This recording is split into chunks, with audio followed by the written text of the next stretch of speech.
How you guys doing? How you guys doing?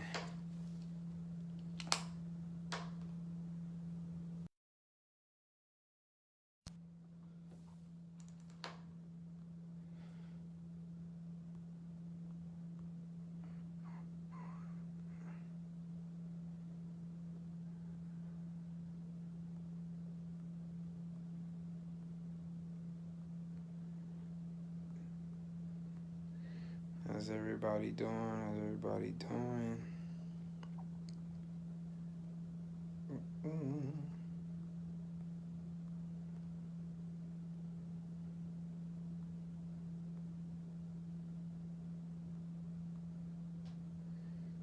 Just tagging everybody real quick.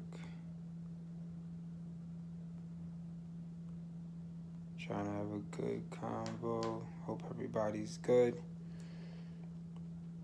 Let me know if you guys can hear me. Shoot me a comment.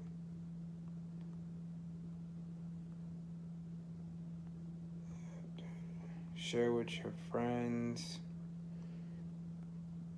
Different videos. Different groups, I meant to say.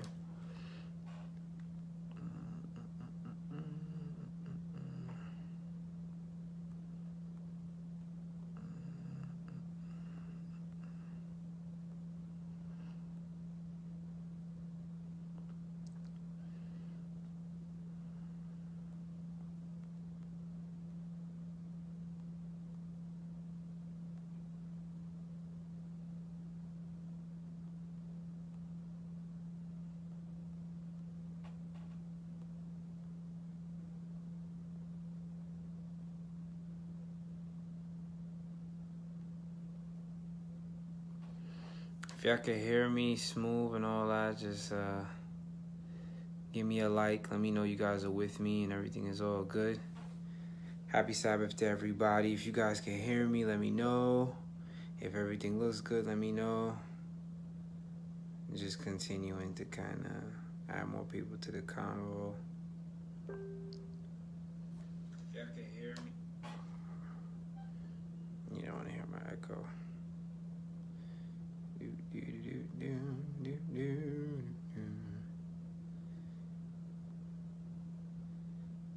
We're about to get started in just a little bit.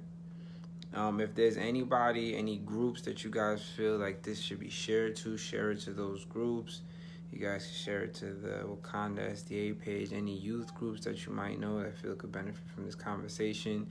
If you have a friend who you feel needs to participate in this conversation, tag them, send it to them. I think we're going to talk about something that's very important that isn't discussed half as much as it should be. And not even like an attack on church thing. It's just, it's something that can be really uncomfortable for a lot of people. But real people realize what we do. We take on the stuff that, other people might be afraid to talk about, and we talk about it. We do a God-led. We pray before we choose every topic, and, we let God do the rest. But I think the most important thing is us having, these important discussions so that, something can come out of it, because there's a lot of people who are going through things in secret and people don't know. And they're not telling anybody, and they're trying to get help. So we do what we do to be a blessing to others, and maybe it may not apply to you, but it could apply to them. So, yeah, it's kind of what we're doing. Let me just turn my do not disturb. I'm just adding people, guys, so whoever I add, it's not a slight or anything, just adding. Just adding folk. I'm about almost done. And then we'll get into it. Hey, and if I tagged you, don't be mad. I just literally did this at random. Did it at random. All love, everyone out there. If you guys can hear me, say what's up. Gino, what's good? How you doing, bro? Good to see you. Thanks for joining with us.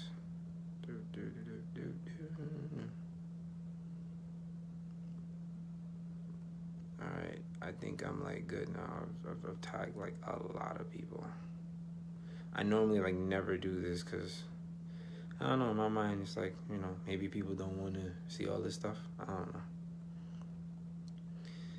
All right, I'll do 5 more. 1, 2, 3, 4, 5, 6, 7, 8, 9, 10. All right, last one. Here we go. All right, last one for real. Okay, I'm done. All right. You don't even remember me. Why would you say that? Gino. That's hilarious. Let's talk after the live. So basically, everybody, what is this? So why did you tag me? This is Real People, Real Lives. And basically what we do is we take the tough topics that are happening in the world today and even more prevalent or more pressing to the Christian demographic, I guess you could say. And we address it and we talk about it and we bring it to light, and the point of what we do is that if there's something that you are struggling with, something that you always wondered about, something that you have questions about, we make it our business to tackle these issues and discuss them. That's basically what we're about. We have an Instagram called Real People RPRL Show. Twitter is the same thing, RPRL. We have a group on Facebook, Real People Real Lives group. We have a page, so please like the page, check it out. And so, yeah, that's basically what we do. So as we do this live, basically, I love when you guys comment, when you guys ask questions. You guys are also free to call in and share your thoughts and tell me what you think. Do you agree with me? Do you disagree with me? Do you have something to add? Everybody is welcome to call in. We love to hear everybody's opinions. Am I missing anything? I don't think so. But yes, please, I'm big on interaction. The more you guys interact with me, the more I love it. We also have a Cash App. We use the money just to do flyers, and we're also putting together a nice program in the future. So all these things, we're just trying to be a blessing to others, be a blessing to the youth, even for people who are older. We got the team here, Eric, Sam, all of them. You'll see them comment here and there, and they will give information here and there. Eric tends to hold me down with the fact checking. I am Marcel Jean-Pierre, aka Cell Speaks. If you want to call in, there is a green button on the bottom right. Usually that's there. If you're having issues, just let me know, and then I'll bring you in. All right. So if you really want to call in and you're having issues, just comment it out. Hey, Estelle, bring me on, and I will bring you on to the live so you could say what you have to say. All right, Gino, we're gonna talk after this live. I'll let me at the live. But yeah, so I just want everybody to participate, and we're gonna get into it. So we're gonna start with the word of prayer. All right, dear Heavenly Father, we just thank you for this wonderful day, this opportunity to fellowship, for bringing us together, Lord, and to tackle something that is very important and is very impactful and very present in a lot of people's lives, maybe those who are struggling with it or know someone who's struggling with it. We ask, Lord, this conversation may be edifying and that you may bless it and you may guide it. In the name of Jesus, I pray that will be done. Amen. All right. So before we get into it, some housekeeping.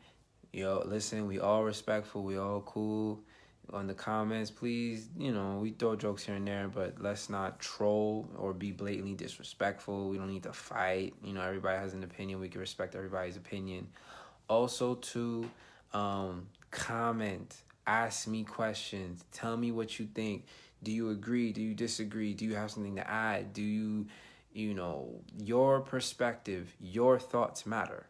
If you have a question, let us know. Inbox me. I have my laptop here, so if you guys ask a question and maybe you don't want to be as public, just inbox me. If you inbox me, I will keep it super private. You call in, ask your question, and I will answer it publicly without, putting you out there, etc., etc.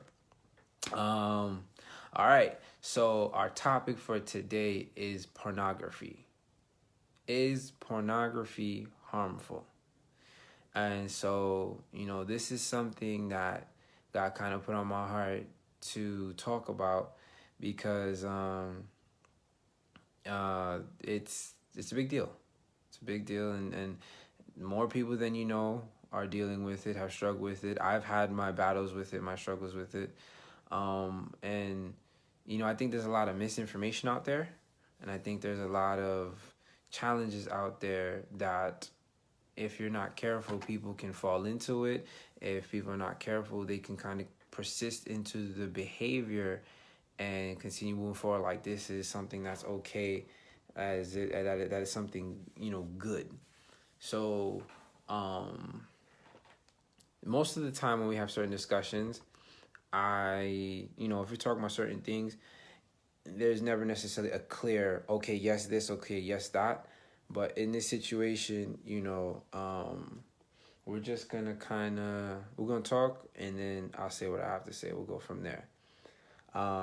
We didn't even get into it yet, but it seems like Devon really wants to kick us off. So what we're gonna do is I'm gonna bring him on, and then we're gonna get into the conversation and really dig into it. So again, everybody else who's interested, please call in, share your thoughts, um, throw in your questions. We are about to get into it right now. So as is trying to add Devon, hopefully it works with no issues. Um, we'll get into it. So I'll just start while it's kind of doing its thing right now. Um, so one thing we had, let me see. So we had some questions, and we had a lot of we always do polls, and with our polls, we tend to ask the audience questions and see what our followers think. What do they think about pornography, and what are their thoughts on it? And right now, I'm working on getting those results.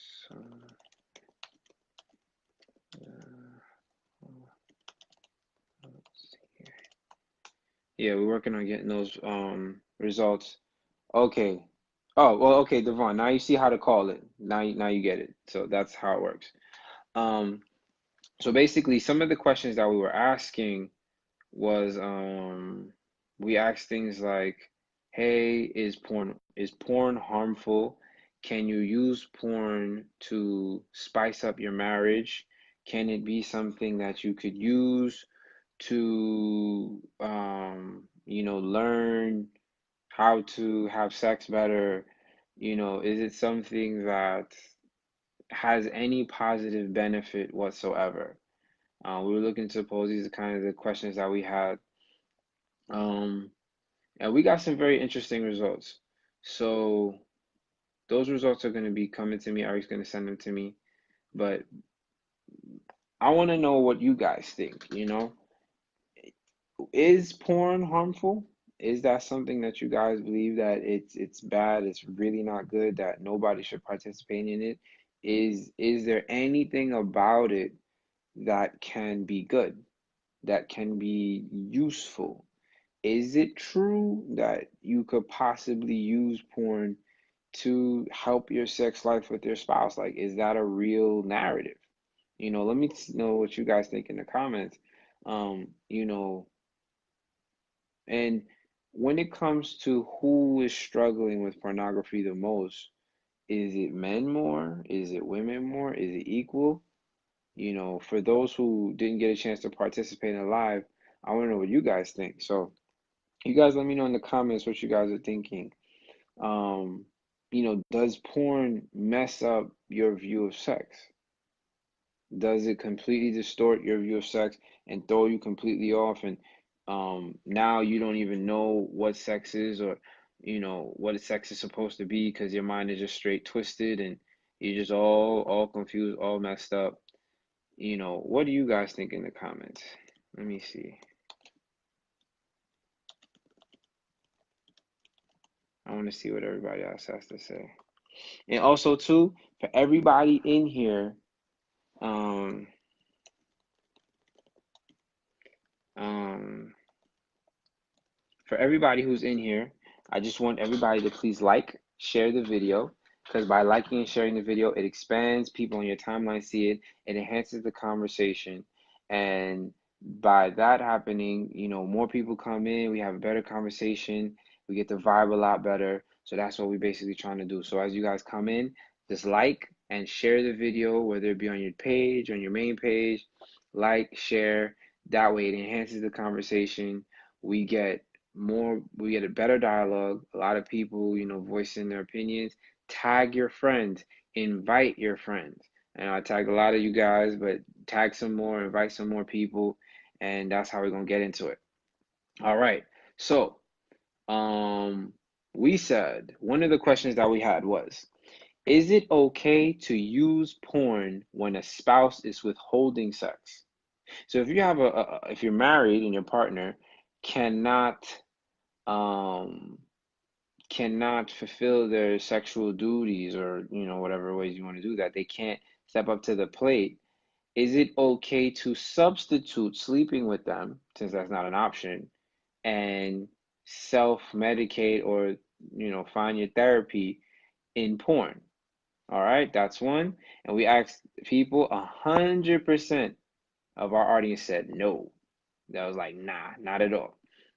Then we said, we had a question. We said, does porn help to spice up a marriage? All right. And we talked to our audience. 92% of our audience said no. 8% of our audience said yes. So we had another question. We said, does porn mess up someone's view of sex? All right. 93% of everyone was like, of course it does, duh, yeah, it messes you up. 7% of people said nah. When the question was, who struggles more with porn, men or women, 89% of people felt that it was men. Only 11% of people felt like it was women. A lot of people felt like men and women actually deal with porn equally. We asked, is porn harmful? All right, 93% of people said yes, it is actually harmful. So let's really kind of define what porn is, because you have, there's I guess what they call hardcore, softcore, etc., etc. Um, and what I'll do is, since everyone is in the overwhelming affirmative, I tend to play devil's advocate and kind of just go on the other side that not everybody's on. Not that that's what I agree with, but just to kind of, challenge everyone and, get the conversation going.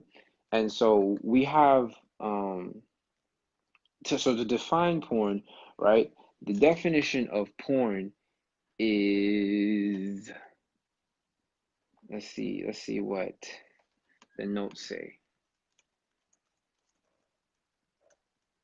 You gotta be so careful when you're Googling stuff, like, oh Lord. So the definition of porn, right, is television programs, magazines, books, etc., that are regarded as emphasizing the sensuous or sensational aspects of a non-sexual subject and stimulating a compulsive interest in their audience. So that's just basically saying, like, it's using sex and sexual things to grab the attention of the audience. That's what porn is. When you're using people's bodies, genitalia, to draw people in and to grab their attention. So, and you do it as a show, a service. And so what's ended up happening is that, we live in a world now where porn is in our regular TV shows. And so what's happening is that slowly we as a people are becoming desensitized. So now it's like, when you watch Power, you watch Empire, you watch Game of Thrones, you don't consider those scenes porn anymore, because you've seen it and it was packaged with a regular show. So because it was packaged with a regular show, you don't look at it as, oh, this is porn. and all that. So what ends up happening is slowly we're becoming desensitized to what porn actually is, only because we see it packaged with, everyday material. So we're starting to think, oh, seeing someone's butt or someone's boobs on TV, that's okay, that's normal, because I was watching this show and it showed up. And what's happened is that there's a lot of pornography being slipped in through the cracks, masqueraded as television, and we're labeling it as, common consumption. And so what's happening is people are getting previews and trailers of pornography, and in their mind they're like, oh, no, no, no, no, no, this is not blatant porn, this is different, it's just a show, but it's literally the same thing. So we're gonna stop there for a second, and I love the fact that you guys are commenting already so much. Please keep commenting, I love it, and I'm gonna read some of them. So let me go back a little bit. Let's see. uh So David was like, yes, it's wrong. Porn is wrong. It's temptation. Um, let's see. David says, sex should be out of love, not pleasure. I agree. Gino's asking, how was it harmful? Are we gonna get into that? Yandel says, define harmful. In what ways is porn harmful if it is harmful? Okay. Um, I'd like to hear the case for those who are on the fringe and interesting.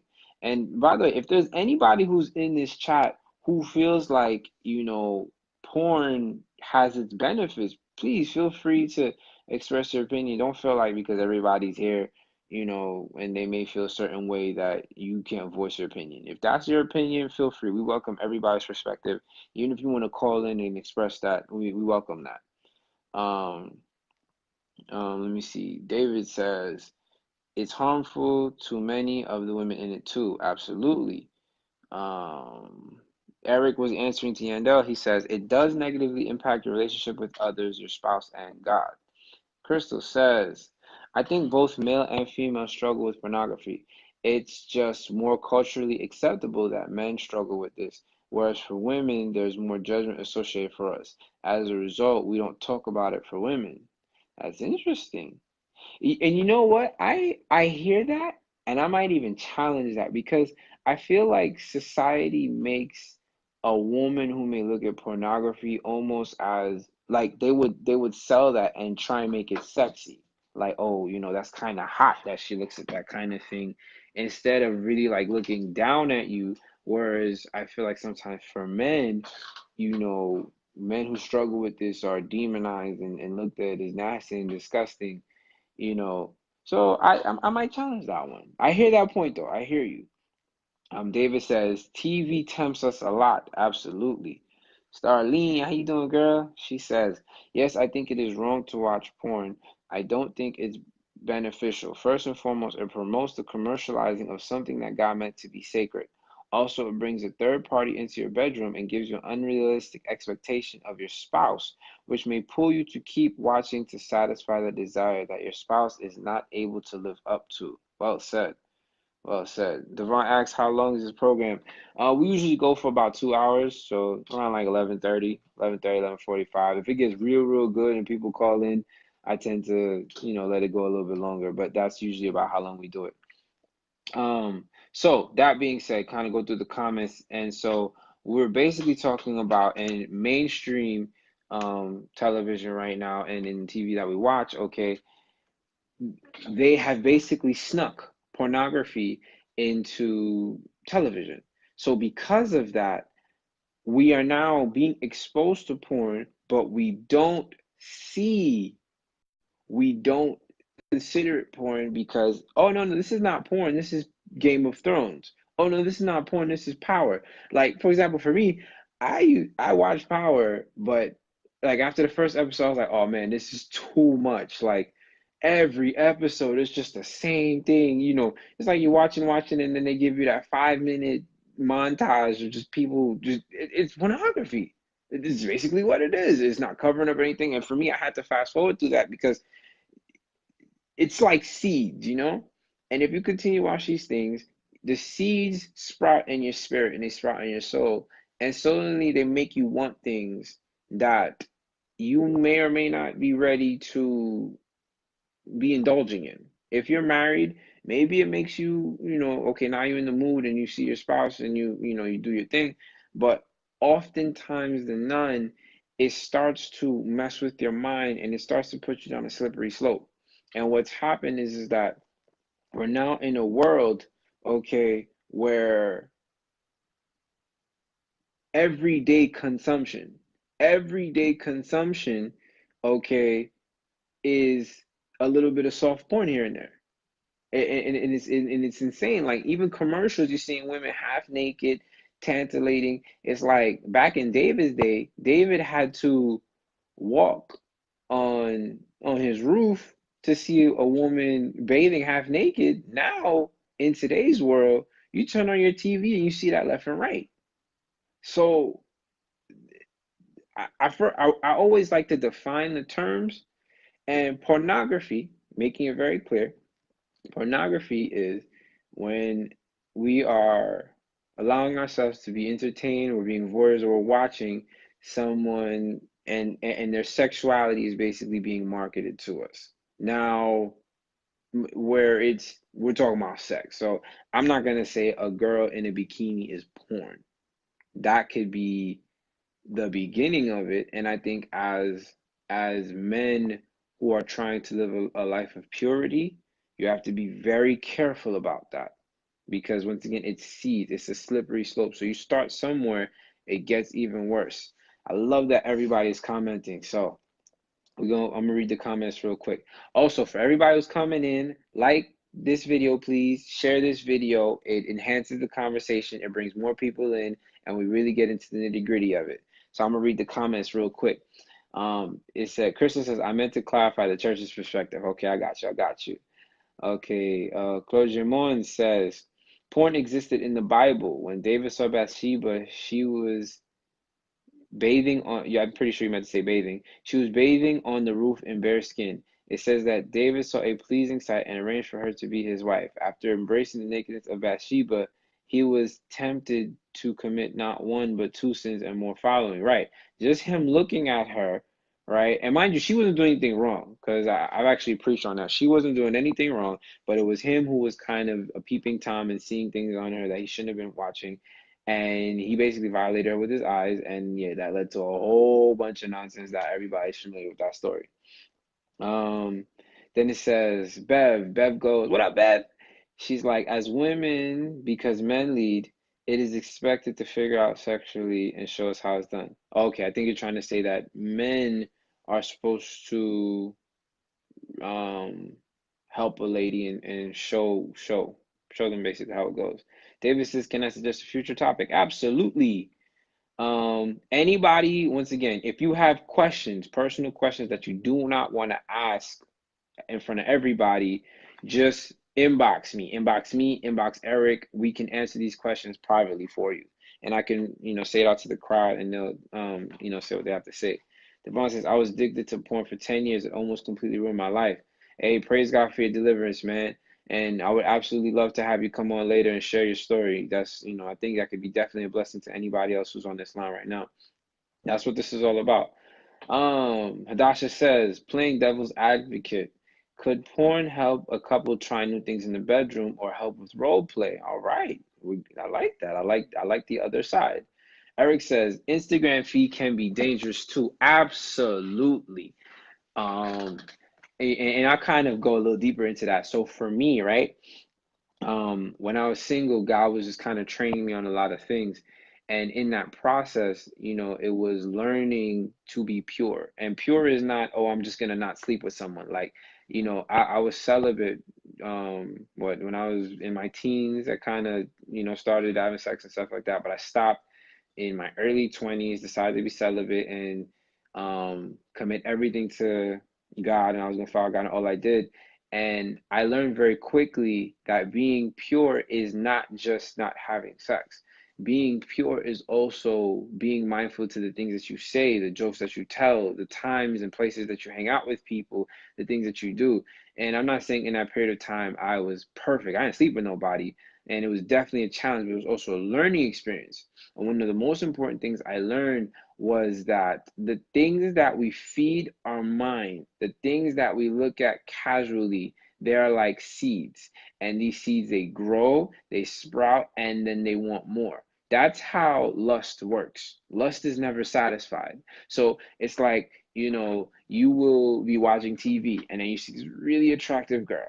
And then now the attractive girl, you see her, you start looking, then you want to see more of her. So maybe you go on Instagram and find out who she is. And we already know everybody on Instagram half naked. So now you on Instagram, you're looking at a bunch of half naked girls, and now you want to see more of her body. And now you want to see more, and it never gets satisfied. So it goes from just looking at her to seeing more of her, to seeing more of her body, to seeing how much can you see. Then now maybe you want to see her performing certain sexual acts. So maybe you want to see her twerk. Then now maybe you want to see her doing things with other people. It's a slippery slope. And so what God told me is your purity doesn't start when you're not having sex with people. It starts when you stop at the very beginning. The very beginning is guarding your eyes. Like Job says, I have made a covenant with my eyes. Therefore, I will not look upon any young virgins. You know what I'm saying? And so that's how tight on top of our game we have to be. All right, Devon, I see you calling in. Let me just go through these comments real quick. So yeah, Eric was saying thirst traps can be really traps. They absolutely are. How you doing, Devon? Thank you so much for calling in, bro. I'm gonna just get through these comments real quick and I'm gonna go right to you. Okay, sure. All right. So Claude Jamon says these addictions are slowly creeping into the young mind, which then progresses into sustainable addictions. Absolutely. And it's not just young and old. Ed says, we have an unhealthy relationship with sex because it's taboo to talk about and are stuck with birds and bees. With that said, that which is suppressed and isn't communicated, that which is misunderstood and introduced without proper context and maturity is always going to be one of intrigue, especially if it's demonized. Ed, you preaching a word today. Let's go. Starlene, that is a whole lot. I'm going to get you, Starlene. I don't want to hold Devon here too long. So, Devon, talk to us, bro. Okay, yeah. I was last, what was it? A couple of days ago, somebody put me on to the Wakinda's group, Mm-hmm. Facebook group. Mm-hmm. Mm-hmm. I think that's how you pronounce it. And the person knew that I had this practice of helping individuals and couples who are coping with pornography addiction. So I got on there, and I was intrigued that you had this discussion group Mm-hmm. that was coming up tonight, and I wanted to be a part of it. Um, I've since I started this practice in October of last year, I've worked with about 20 different people, Right. and everyone who's completed my program has achieved 100% um, addiction recovery, Praise God. and that's a that's by the grace of God. Mm-hmm. Mm-hmm. Um, One of the things that a lot of people don't understand about pornography is that most people think that the usage of pornography as well as pornography addiction is about sex, and it's about, yeah, most people think it's about sex. Right. Um, what I found and my experience about pornography is not about sex at all. Mm-hmm. Pornography is about drug addiction. Mm. When you first start with pornography, it's about, and then it's about the Mm-hmm. pleasure of enjoying the sexual fantasy that's presented on the screen. Right. But after your brain becomes sensitized to pornography, it turns into your brain starts using your sexual arousal as a form of getting high. Right. Okay. And once your brain converts your sexual arousal into a form of getting high, it becomes a drug. And Right. that's when you develop overwhelming cravings for it, and you can't stop. And the cravings bully you, they take over your life, they cause you to do it, and you can't stop. This is what happens when pornography usage turns into addiction. Mm-hmm. And the there's a lot of people who try to defend pornography and trying to highlight the benefits of it, but the truth of the matter is our brains were not designed to handle that amount of sexual stimulation. Right. God didn't create our brains to be able to tolerate that much sexual stimulation. So when we encounter pornography, it's a sensory overload, and it stretches your brain. Um, it warps your sense of sexuality, Right. okay, like a sock that gets stretched out of shape. And it's hard for it to get put back into shape. And the only way to do that is your brain has to be rewired again in Right. order to come back to normal. So what I Right. do is I try to teach people that there's 4 ways pornography changes your brain, alters the way your brain works, and damages your brain chemistry. Okay. Let me know if I think your connection is getting a little rough. people are. Uh-oh. Let me know if I'm following, All if right. people are following me or. All right, you're good now. Okay. So there are 4 ways that pornography changes your brain. Mm-hmm. Number one, the first way that it changes your brain is you become, it's called sensitization.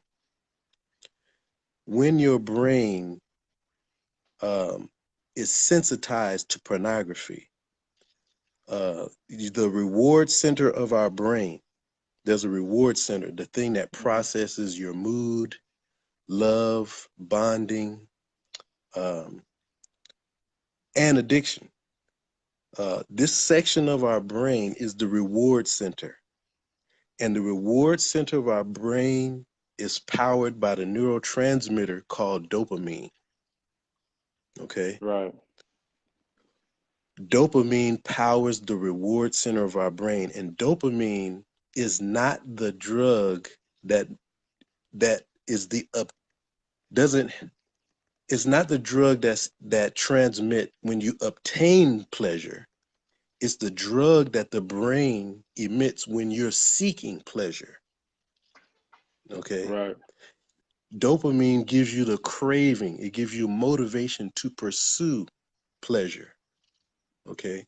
And what Mm-hmm. happens when your brain becomes sensitized to pornography, the seeking of that sexual stimulation warps your reward center, and your reward center starts producing overwhelming cravings for it. And not that you're actually obtaining it, but you're starting to get this overwhelming compulsion to seek after it. Okay. Right. And the sensitization refers to the sights, the sounds, the smells, the emotions, and everything that you go through while you're watching pornography. Right. Okay.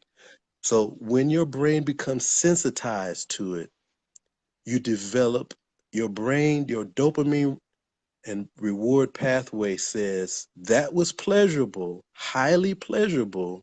You need to go back to it again. Yeah.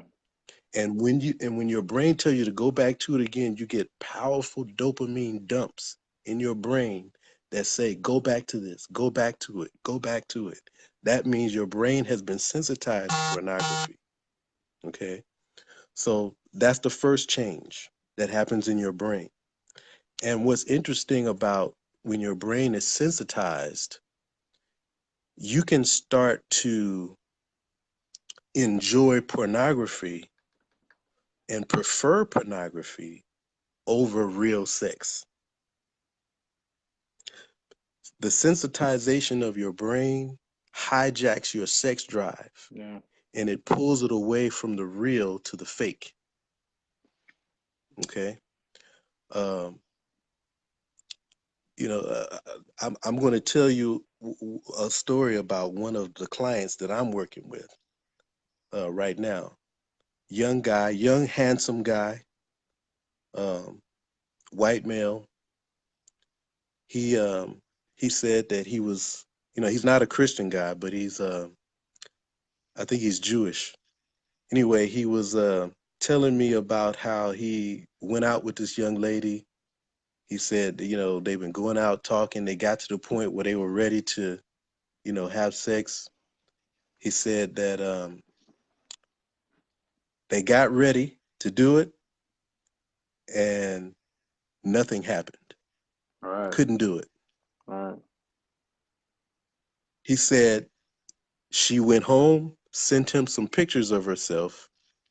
He was able to masturbate to the pictures, but he couldn't do anything with her. So Right. when your brain becomes sensitized to pornography,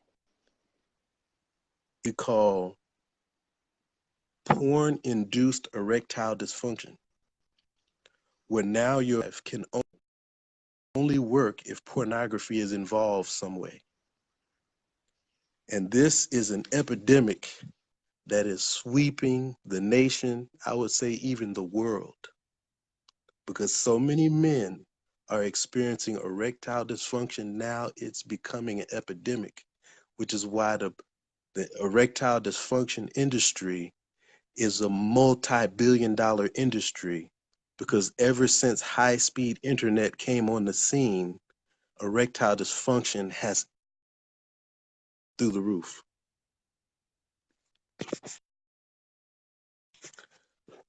So this is one of the reasons why, one of the reasons that they say, hey, I'm having life, have normal sex,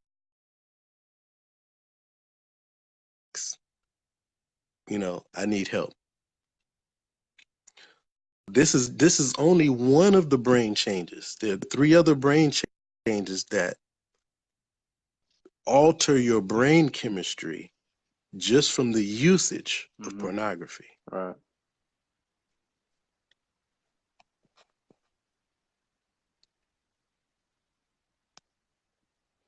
Hmm. So if you guys want to discuss that or talk about it, or you want me to continue. What I'm gonna do is unpack everything you said, and if you could just Okay. put your information in the comments so anybody wants to inbox you and talk to you, and then as the conversation goes on, if you feel like there's a moment, where we could bring you back, then kind of do that just to keep it, flowing a little bit. Okay. All right. So thank you so much for calling. I appreciate you, boss. Oh yeah. All right. So that was a whole lot, and I'm gonna kind of. He said a lot of the things that I have prepared for you guys, but I love that he said it. You're basically talking to a therapist at the point who's dealing with and helping people with this addiction. Feel free to reach out to him. That his name is Devon. Also, to make sure you guys hear me because I know the connection was getting a little crazy. I'm gonna fly through the comments real quick, and then I'm gonna kind of unpack everything that he kind of just said. So the last thing that I saw, Starlene was saying, it's impossible in the short term, but the negative effects in the long term to me as far as porn. It's the spice of the bedroom without watching porn. Thank God I was never attracted to porn. I just thought it was too hardcore. She said from other people's advice, she knows that it's addictive. And Dell says because of social media and apps that exist in today's, a lot of people get access to porn on other sites. So a lot of people need to be careful of what you're watching, whether it's movies or IG or web pages, it can be the devil's playground. So be careful with that. Claude says, would you say that if most women valued their lives, then pornography wouldn't be a problem? Yes and no, yes and no, yes and no. Um, Kaki says, Kaki, I don't want to pronounce your name wrong, but Kaki says, Instagram feed is another one, Eric. And what kills me as a woman is that men are there all the time showing chest tight, but let a woman do it, all hell breaks loose. Nakedness is normal these days, absolutely is. Uh, okay. Mm, so what question did you want to expound on? Because I see the comments differently from how you guys see them. Let me see, let me see, let me see, let me see. Thanks for feedback. Right? It's legit. Appreciate you, David. We love you too, man. Bev says, makes sense why singles who move from porn and masturbation went in a relationship too. I think, hey, once you get the girl, that should be a thing of the past. Starting exercise help. Right. So, let's just kind of break everything down. So, let's start really from the beginning. So, the issue when it comes to porn, right, is that people look at porn as a way of, okay, this is how I'm going to learn about sex, or, I'm going to learn tricks and stuff like that. But here's the number one problem with that. What you're watching is fake. It's not real. It's something that is an illusion. So you're looking at men and women who are surgically enhanced. Men are taking pills, they're enhanced. So the size of their genitals, they're not normal. These are not things that they were born with, or they're not like that. They were enhanced. So that's, first of all, the appearances are illusion. Okay, you're talking about people who are putting up makeup, who are oiled up, who have they're made to look as attractive as possible because they are selling to you a production. It's like a movie. When you're watching Avengers or you're watching, a movie, they're not going to just come out looking regular because we see regular every day. It's the fantasy, it's the illusion that allures us. So that is exactly what porn is. People are enhancing themselves and making themselves look like these amazing these fantasies. They're creating a fantasy, so it's always these scenarios that are just impossible, but it just seems so logical. It's people who look like they're real but they're not. And so what happens is when people say things like, oh, I'm watching porn to spice up my bedroom and to spice up my life, you're not watching real sex. And even when you talk about some of the acts that you may see, the actors are forcing themselves to enjoy it. All right. I've watched many documentaries about women and men who have left the porn industry, and they say there's many times where they were in pain, where they were miserable, where their back hurt, where they did not want to be there, but because they were getting paid for the job, they had to put on a fake smile, they had to pretend that they were enjoying it, they had to say all these things and make all these moves because you're selling a production. You try and do some of these things in a real life setting, it's not going to work. And the problem that's happening is it's creating false expectations in your mind. You see, you're getting married, right? And please, we only advocate marriage in the context that God gives it. So you're married and you go into your spouse and you're expecting your spouse to be a porn star and be as nasty as the girl who's watching on TV and do all these crazy things, not realizing that the girl that you just watched, okay, she wasn't even doing it for real. And now you're frustrated because you think your wife is boring in bed, but you're holding her to a standard that it's ridiculous. And so if I were to make a parallel, it's like your wife, watching basketball all day. And she sees LeBron James dunking and all these athletes doing these amazing things. And then now you and her go to the park and she is ready to divorce you because you can't dunk. She's ready to cheat on you because you can't dunk the ball like LeBron, even though you're 5'4" or 5'5", 5'7". I'm 5'8". So I'm 5'8". My wife expects me to dunk the ball like LeBron, but I can't because I'm not him. Like that. This is reality and this is paid production. This is what you're meant to see. And so now, because you can't separate fantasy from reality, now, okay, you're getting mad at me when I'm actually the real thing and you're sitting there supporting the fake thing. And that's what's going on with a lot of men. It's that let me not even just say men, that's going along with a lot of people who are addicted and caught up in porn. You're seeing a fantasy in your mind. You're thinking that this is what is real, and you're getting upset when that fantasy doesn't become real. So that's step one. So when people say, okay, can I learn things from porn and apply it to my bedroom? I'm sorry to say, but no, because you're not even watching real sex. You're watching a production. You're watching a fantasy. It's just something to attract your attention and make you addicted and make you spend money. It's not something to show you how a husband should be intimate with his wife and love his wife. That's not what it's meant to. And then on top of that, it's like you have all these videos, you know, and in your mind, you're looking at these guys and they're like, man, they go on for this long and they do this. Even that's not real. Stop and go. It's okay, shoot for 10 minutes, stop, go for another hour. But as a man, you're watching this and you're thinking, man, this guy's been going on for 45 minutes straight and I struggle with whatever I struggle.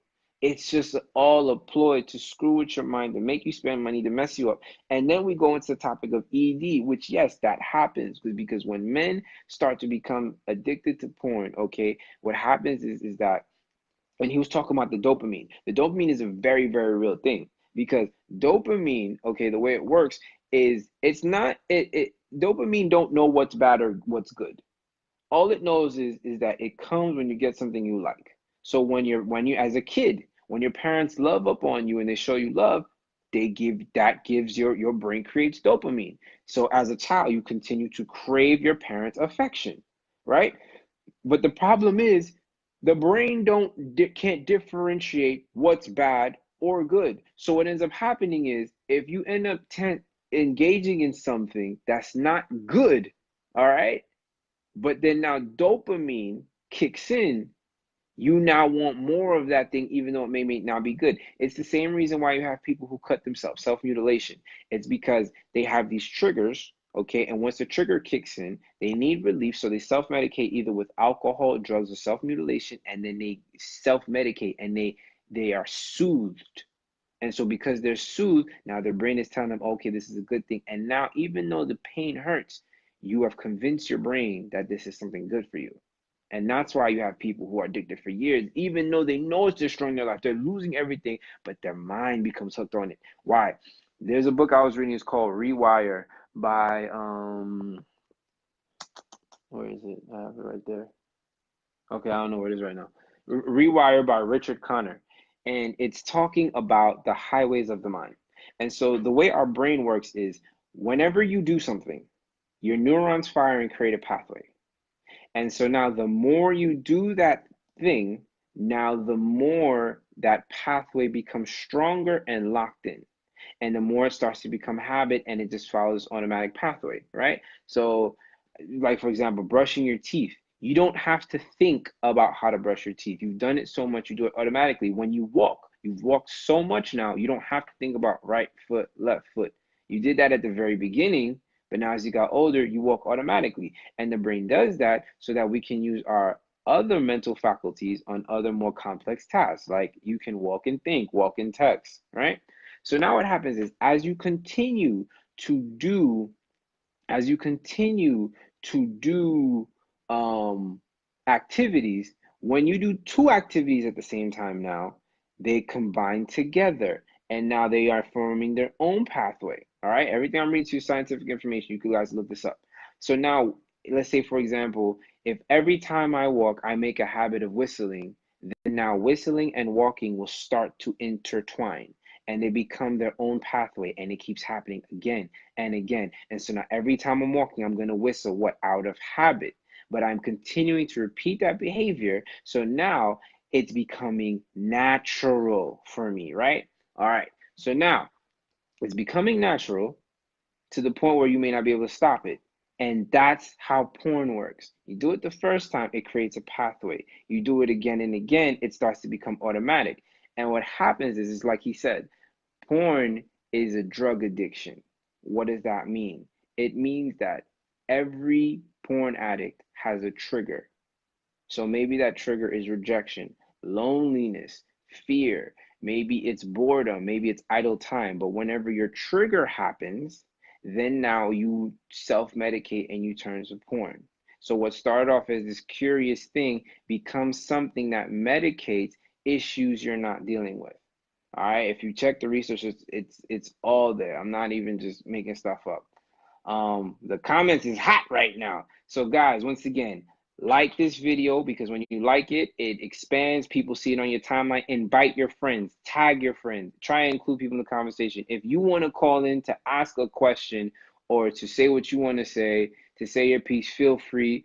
Continue to ask your questions. Remember, you guys can inbox me if you want to ask more private questions.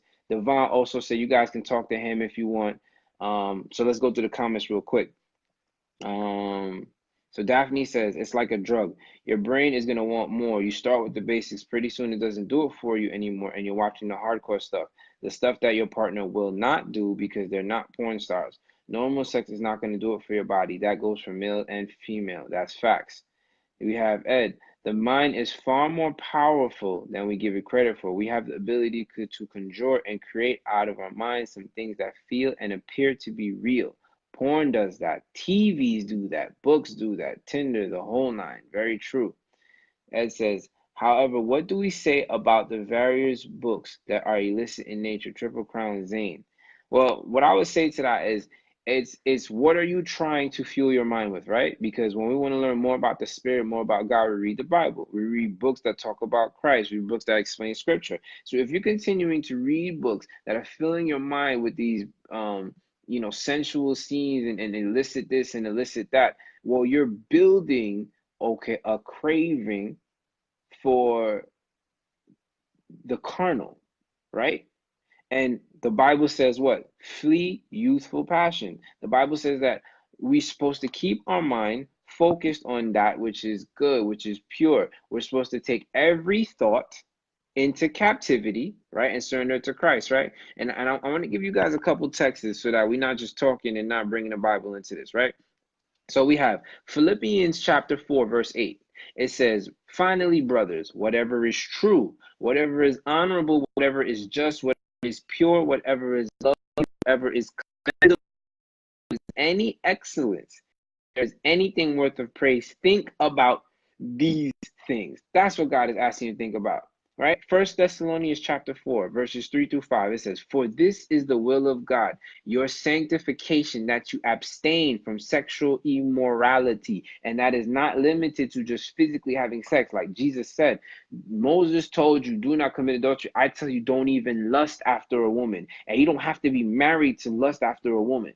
All right. You can be married and commit adultery, but if you're not married and you're lusting after a person, that's fornication. Same concept. We have to stop thinking that I can do everything but it. No, it's the whole thing. Then the verse continues on and says, know that each of you need to control your own body in holiness and honor, not in the passion of lust, like the Gentiles who do not know God. Right? So as we continue on, let's see. It says, how do we teach proper sex when porn is all that's teaching it? You know what my answer to that is? We have to talk about it. So conversations like these are important. And whether it may be Christian sex therapists or etc., these things need to happen. And I kind of keep it very real with you guys.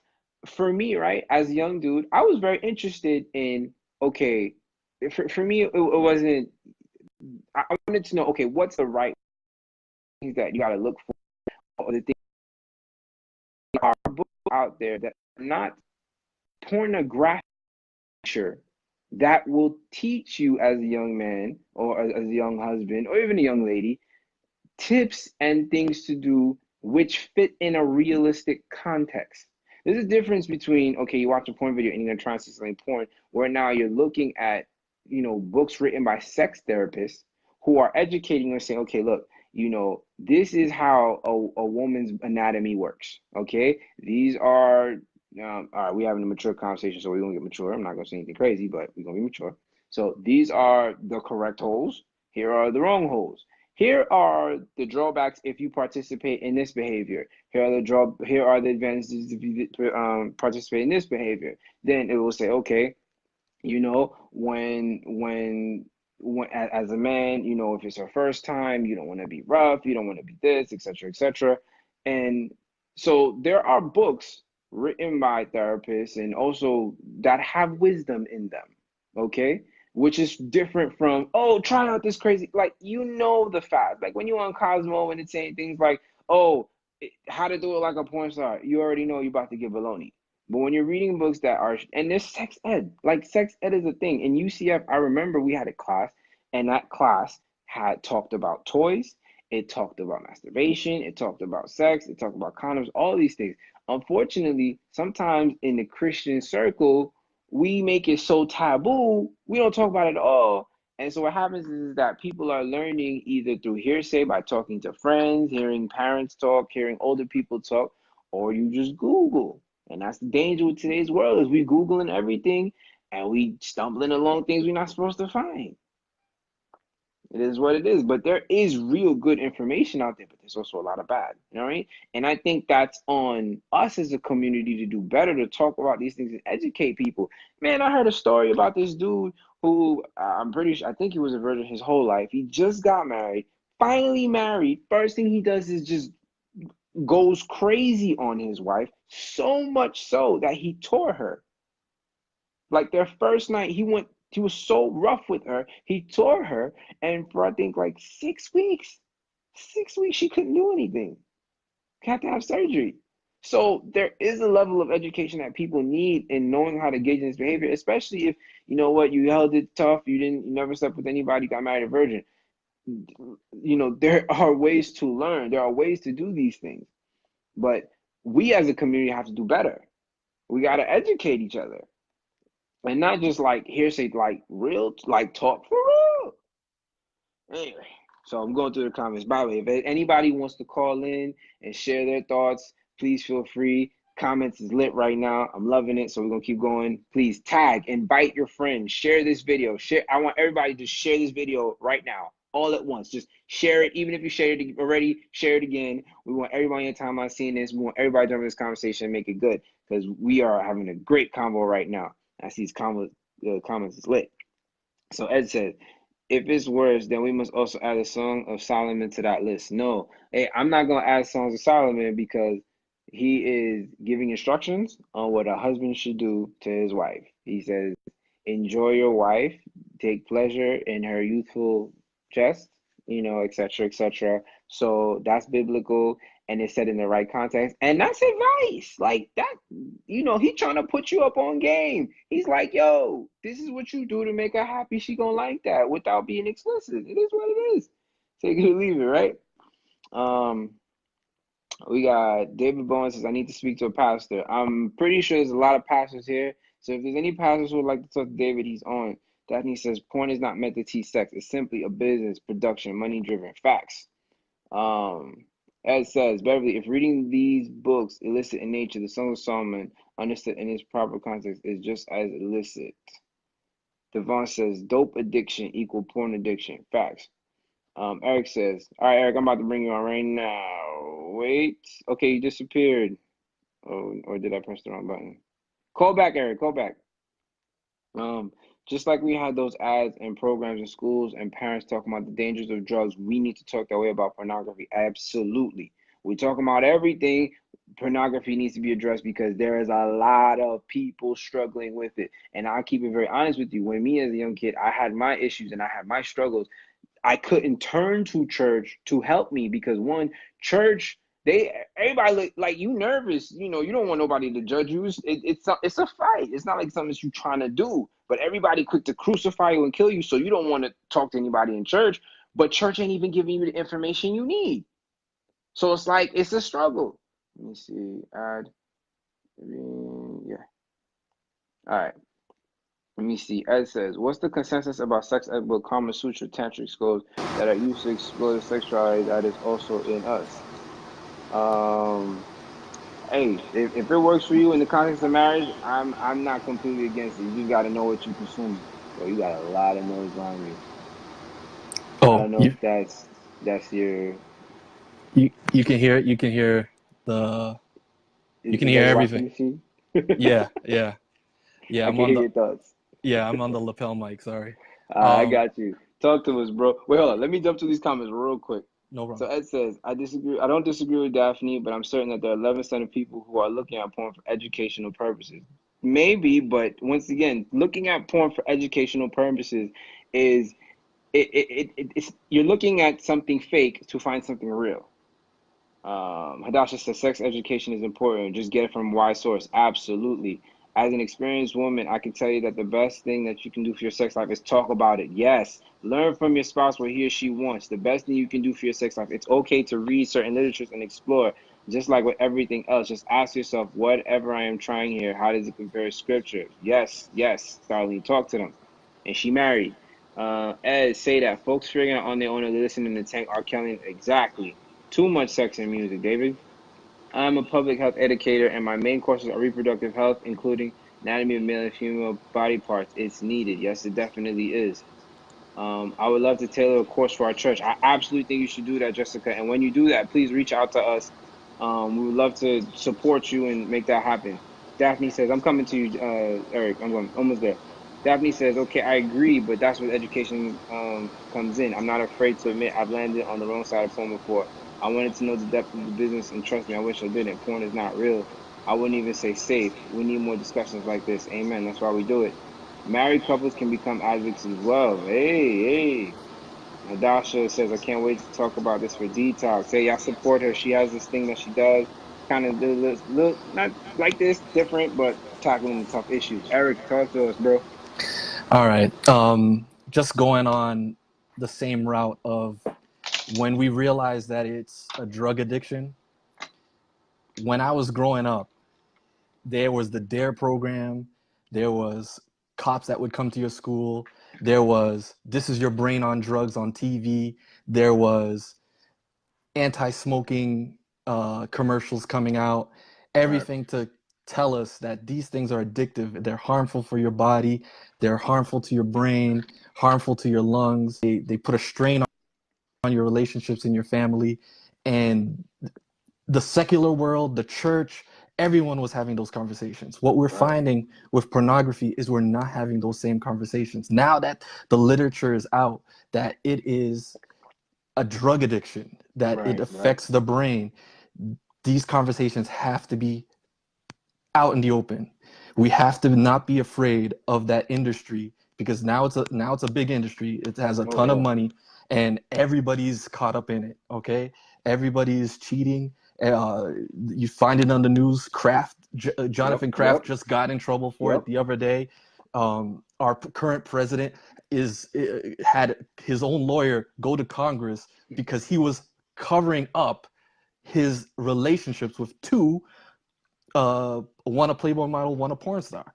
So it's permeating everywhere, and even now outside of church, people are talking about it as a drug addiction and all these kinds of things. So we have to have that same conversation, because guess what? This is what I'm going to say. Just like no one talked in the Catholic Church about how there's something weird about the priests having a vow of celibacy, but there's something weird. They're always getting to have access to nuns, and they're always getting access to children, and nobody's saying anything. But next thing we know, years and years later, we find that practically 60, 70, 80% of them are either child pedophiles, or if they're not pedophiles, now even the Pope is coming out that they're either going to brothels and all kinds of stuff like that. Right. In the Seventh-day Adventist Church too, this is the area for us, because you'll find that because we don't want to be caught, in adultery and all these things, because we know that's going to be public. What we do is we go into our room, we take our laptop, we close the door, and we're like, okay, we can do this because no one's going to be watching, but we're still affecting everybody, and it's going to affect your children and stuff like that. So parents, we need to have that conversation with our children, because this is my last thing and I'll get off.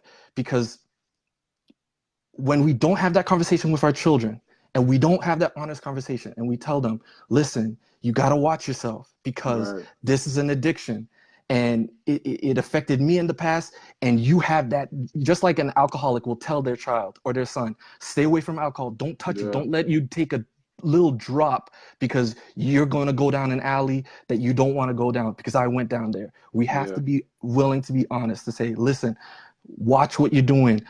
When you're of age, I'm gonna take off the parental locks because you have to do your homework or whatever. But watch yourself. All right, God. Yeah, I appreciate you, bro. Man, I love all the feedback that I'm getting, man. Everybody's talking. You know, if anybody else wants to call in, feel free. I would absolutely love to hear you guys and, you know, hear your thoughts. Daphne, even if you want to call and you spit some heat, you know, if you want to share your perspective, you're more than welcome to.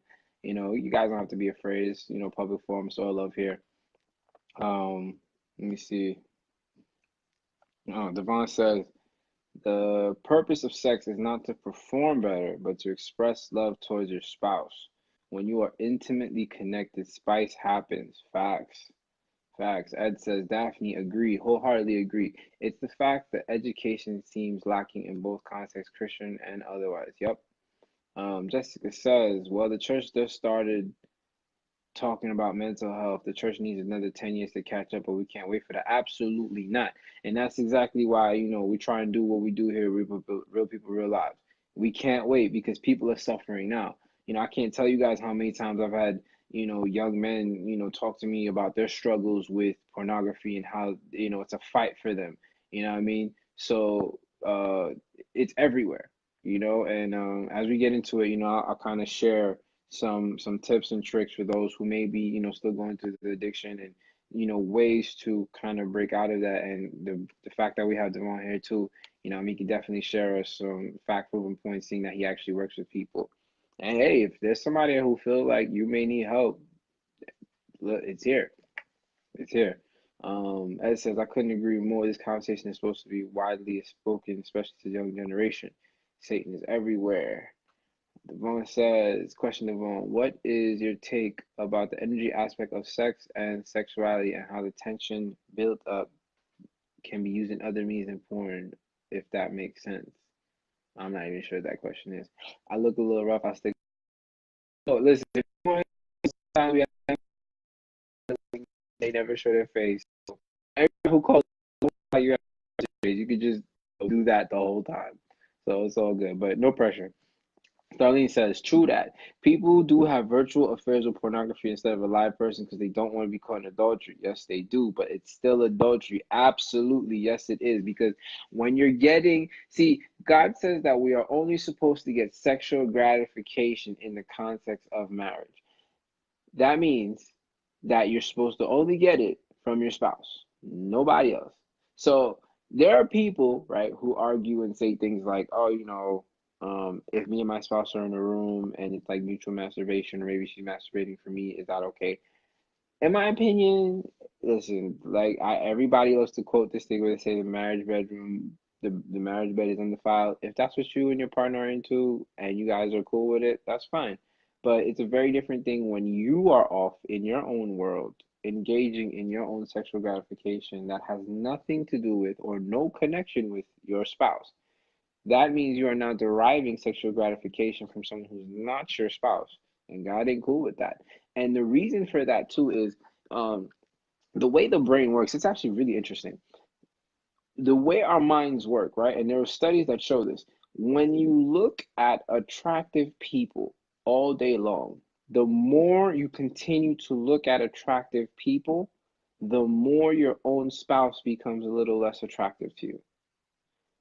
The mind is weird like that. It's like if you spend all day on social media just looking at these beautiful girls that, which by the way, it's all phony, it's all illusion. I promise you. Like the funniest thing that confirmed that for me, there's a girl I know, and when I was younger, like I knew what she looked like. On social media, she was like completely unrecognizable. It was like, wait, what? And then you see her in person, and literally who she is on social media, who you see her in person are two different people. Even when you see these girls who are like, oh, you know, my butt's this big. If you look at their feet, it's always angled.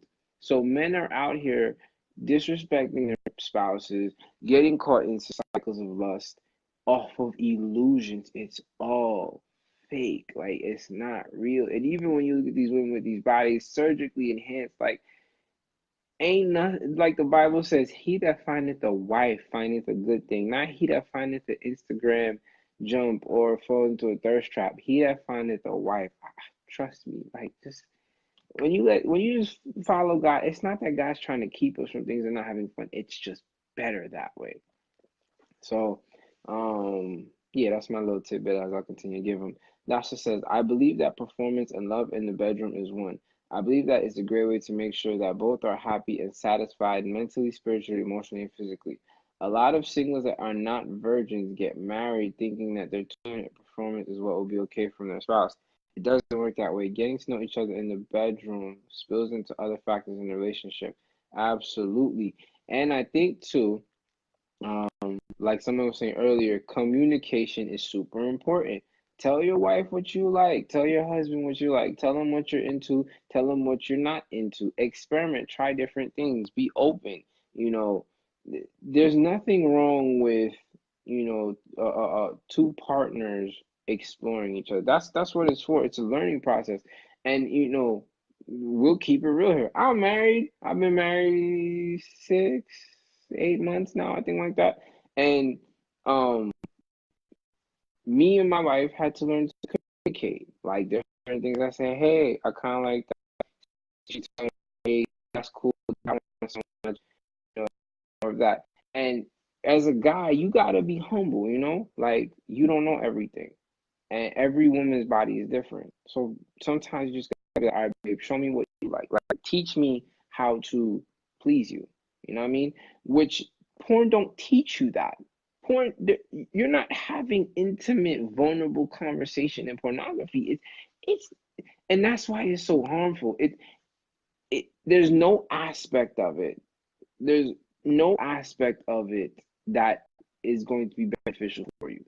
If you're gonna try to see that you see, well, they're fantasy, they're false. You're looking at something that's fabricated. If you're trying to take from what you see back, you're with a normal human being, not a paid actress.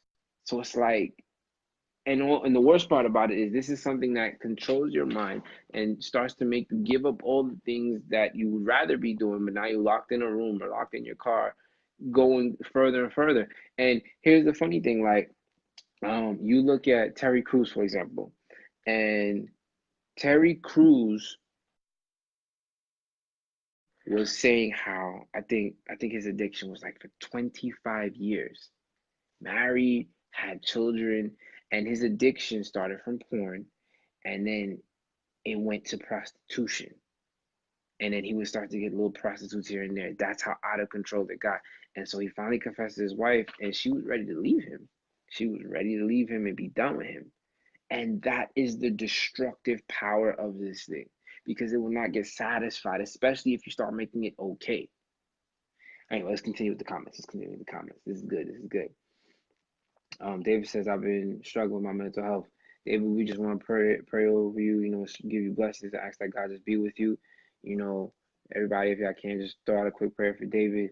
Please try not to be alone. Find a support group, a support system, people that could, hold you down and, be with you and help you get through what you're going through. Don't try and do it alone. Starlene says, my prayer is that anyone struggling from pornography get delivered from it. Absolutely.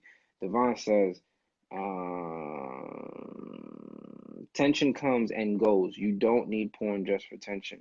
Absolutely. China says, when you're married, the bedroom is protected. Porn brings a spirit of the enemy that will taint and also bring a perverted spirit in the home. Yep. Is masturbation okay if not married away from the spouse? Nah, it's not. Ed was saying, I was simply speaking to the science that sex or desire of sex can be energetic in nature and how we convert that energy into other things. Think and grow rich and others speak on it. Yeah, I would say, if that energy is towards your spouse, like if you're getting that energy from your spouse and giving that energy back to your spouse, that makes sense to me. But it's like if you're telling me you're watching porn to bring that energy to your spouse, then that's when you start getting ED, because your mind starts to become dependent on porn in order to get aroused, like you were saying. And so what happens is now you won't even be able to function sexually with just your partner alone. You will always need the aid of pornography, and that becomes a crutch. It's never okay not to know exactly. Oh, starting to forgive me, I'm new at this. I'm getting there. But these expressions and explorations to tell your significant other come from where, though? Human beings are naturally curious. That's just what we are. You don't need to watch something to try something, you know. And it's like getting a massage, for example. You don't need to watch someone getting a massage to know what you like. You feel it as they put their hands on your back. You're like, ah, man, that hurts. Okay. And they try this, and it's like, okay, what about that? And it's like, oh yeah, that's good. Or you'll be like softer. Okay, maybe a little stronger. And that's why it's also important to know. And when I say know yourself, I don't mean masturbate, explore your body. I mean it's important to be in touch with yourself. So, in the sense of if there's something you don't like, vocalize it. If there's something you do like, say, hey, that right there, whatever that was, more of that. Or, okay, less of that.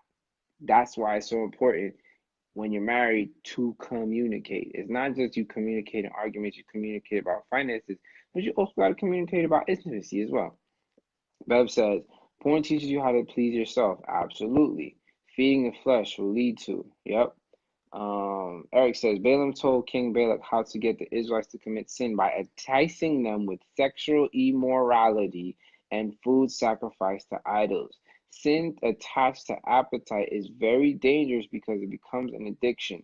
That's why God was very strict with the Israelites with this to prevent the easy spread of this. Absolutely. Maybe there is a need to talk sexual education, and you're treating an individual who has special needs as if they are as if they are the actor. Absolutely. Come on, we got to remember these actors don't even want to be doing what they're doing. So you bring that to a real person. Why would that real person want to do that? Daphne says, um, married couples watching porn together, I can see where it may seem acceptable. However, are you able to still make love to your partner and get turned on without the help of porn? As long as you're not in need of porn to be pleased. But that's not usually how addictive drugs work. You're always going to need it again. Yep. David says, thank you. The people in church also are strong support. Amen to you, David. Man, this conversation has been great. If there's anybody that wants to call in and continue to share your opinions, we're gonna kind of keep going because it's been great. One thing I would say is, kind of just once again, I always want to go back to the scriptures because I think that's what's absolutely most important. Psalms 119:37 says, turn my eyes from looking at worthless things and give me life in your ways. Job 3:11 says, I have made a covenant with my eyes. How then could I gaze at a virgin? Right? It says in Psalm 101, 3 through 4, I will not set before my eyes anything that is worthless. I hate the work of those who fall away. It shall not cling to me. A perverse heart shall be far from me. I will know nothing of evil. Right? Let me see. Oh, Romans 8:13. For if you live according to the flesh, you will die. But if by the Spirit you put to death the deeds of the body, you will live. You got to understand, if we live our lives as if you have to please every urge or every carnal desire, you're going to set yourself up for a path of destruction because the flesh never is satisfied. It's not like, okay, you watch a little bit here and then now you're good. No, you're always going to want more. And just like in Terry Cruz's situation, right? It started off with porn, but it turned into prostitution. And there's another aspect of this that we're not even addressing. Do you realize that every time you're watching pornography, you are now fueling the sex industry? And that also includes young kids. Young kids who are caught up in this child pornography thing, who are being stolen, kidnapped, and being filmed, doing despicable things. You are fueling that industry every time you sit there and watch it. So it's like we are fueling an industry that is not only destroying ourselves, the people who are in it are suffering, but it also creates a whole other drawback and manipulating them. It's something that becomes marketable to people. Like I don't think people really understand the gravity of how serious this is. You know what I mean? And we play with it carelessly at times watching, shows, you hear people all the time say, okay, so if I'm watching this show and it comes on, that's not me watching porn because it's just a show. And it's like, no, like we have to come to a place where our purity isn't limited to, oh, okay, as long as I don't have sex with somebody, I'm still being pure. No, your purity is in everything that you do and all that you do. How you talk to people, how you joke with people. The Bible even says that don't let no crude joke come out your mouth. Remember, you marriage, right? Marriage is not I get to sleep with my person all the time. Your partner gets pregnant. Sometimes they physically can't do it. If you married your partner for sexual uh relief, that's the only reason you got married. First of all, you married for the wrong reasons. And your whole foundation of marriage is based on carnal desires. And marriage is so much more than that. And so now when you're going into an industry that is just constantly feeding these carnal desires, you're gonna want more. And you're gonna want something that the spouse that God gave you ain't gonna be able to do because it's not normal. It's not it, it's not it's just a fantasy. I can't repeat that as I can only say it 1,000 times. It's just a fantasy. And for the young men out there, it's important for you to master your cravings, to master your lust, to master your addictions. Because if you cannot control that, you'll think, okay, in my youth I was careless and I ran through females and and and I dabbled in porn and I have my addiction, but don't worry, when I'm married I'll get it together. You're sorely mistaken. Like, I hear that argument all the time where they say, oh, all I need is the right girl. With the right girl, everything will change. Oh, I'm in porn right now, but as soon as I have a girlfriend, I'll stop having porn. As soon as I get married, everything is gonna be all right. And people don't realize what you practice, what you make perfect, is what will stick with you. So if this whole time you have been watching pornography in secret and struggling over it with secret, do not think that as soon as you get married, just because you now are married to someone and you sleep in the same bed with them and you have sex with them, as much as you guys decide to, that will suddenly fix your porn addiction. It will not. It will not. There are too many cases of men who, in their single years, they were addicted to porn and they went into their marriages and was still struggling with the addiction. And then you think, okay, my kid is going to change me. My kid is going to change everything. And then you have a child and then you're still addicted. And, oh, maybe if I get this position in church, and you're still addicted. If there's anybody who's just hearing me or who will hear me in the future if they play this again, if you're struggling, I'm gonna just kind of throw out some tips and explain to you guys why it's important to separate yourself from this practice.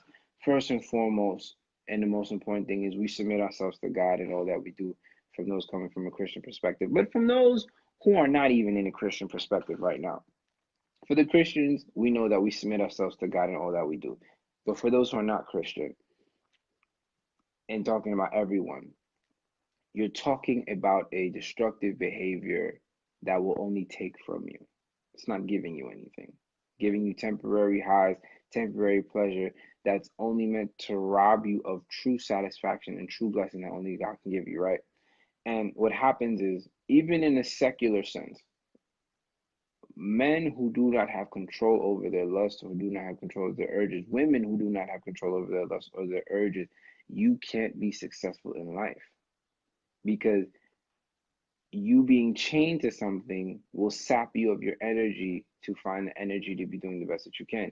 So even if you can say, oh, but I'm successful in this area while I still have this addiction, well, the reality is, how much more would you be successful if you put all your time and energy into your craft? And so for anybody out there who may be struggling with this, one of the things that they always say is, instead of trying to do it alone, find an accountability partner. Find someone who can help you and support you. There's a lot of people who are suffering in this all alone. And the reason they can't break after years is because they're doing it all alone. And yes, it's a spirit, and we understand that it's something from the devil, but you also have to treat it the way you would treat an addiction. Retraining your mind, rewiring your thoughts. Remember, doing it again and again, you've trained your brain to act this way in response to certain triggers, and your brain craves it now. So if you want to change that, you have to retrain your mind. And so um, I could keep going with different tactics, but if Devon would like to come back on, I think now would be a good time so that you can kind of give great methods on how to overcome it. If he's not, I can just keep going with the ones that I have. Um, I'm gonna kind of go through the comments real quick. Elika, hey, how you doing, girl? She says that habit will definitely stay through marriage as well. Absolutely. Crystal says, do you think books should be used for those that are engaged to prepare for that area of their life? Absolutely. Why is the thing bugging? Uh, Devon, do me a favor. Just comment, and when you comment, I'll bring you on. So just write a comment and then I'll bring you on that way. Eric says, don't deceive yourself. Like alcoholics, the first step is to admit you have a problem and ask for help. Sally says, I never want to risk it. You never know how that video may end up in the wrong hands. You will learn from your experiences based on how you felt in the moment. Absolutely. Let me see. Renee says, also, the enemy is on assignment to kill and steal and destroy. Absolutely. Ephesians 6:12, for we wrestle not against flesh and blood, but against principalities and against powers. So it's important to put God first. Communicate with your spouse, and things should work out with God. Anything is possible. Yes, communication is key. Talk. Talk about the things that you like. And remember, there is literature and sex ed things out there, okay, that will teach you real things to apply in a sexual context between you and your spouse. You do not need porn. Absolutely do not, because it is extremely harmful. It ruins, kills, steals, and destroys. All right, we're about to bring Devon in so he can kind of share. Let me see. Let me see. Okay, here we go. Yeah, we're about to bring him in so that he can share with you guys strategies for those who may be still dealing with the addiction. Hey, bro. Thank you again for coming on and granting us with your expertise and your experience. Please talk to the people.